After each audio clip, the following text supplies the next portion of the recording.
A ceasefire overseas is holding for now, despite the U.S. and Iran trading threats and fire over President Trump's new Project Freedom, which is meant to open the Strait of Hormuz. NBC's Melanie Zanona has more. Despite the U.S. and Iran trading shots in the Strait of Hormuz, the ceasefire between the two countries is holding on for now. I call it a skirmish because Iran has no chance. They never did. They know it. The U.S. pushing ahead with Project Freedom, President Trump's plan to break Iran's stronghold on the waterway, even after the U.S. launched fighter jets and attack helicopters to thwart Iranian drones.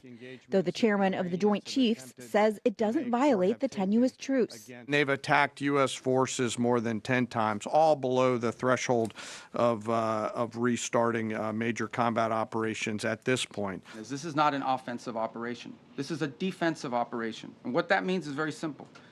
There's no shooting unless we're shot at first. Iran not backing down, firing missiles at nearby United Arab Emirates. The president downplaying the war's impact on volatile oil prices. That's a very small price to pay for getting rid of a nuclear weapon from people that are really mentally deranged. Drivers in the U.S. getting creative to avoid the skyrocketing cost of gas, surging since the war started in February. You're trying not to drive unless you have to, but I've got kids and things to do, so trying to use the car that gets the best gas mileage.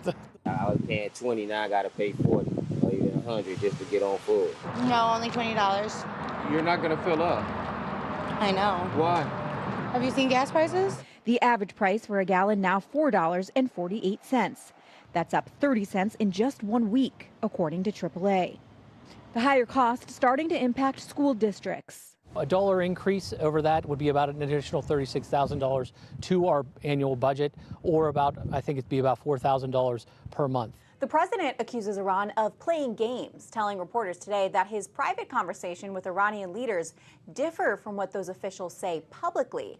However, he says Iran still wants to make a deal, though no formal talks are happening, and it is not clear who the U.S. is engaged in talks with. Melanie Zanona, NBC News, Washington.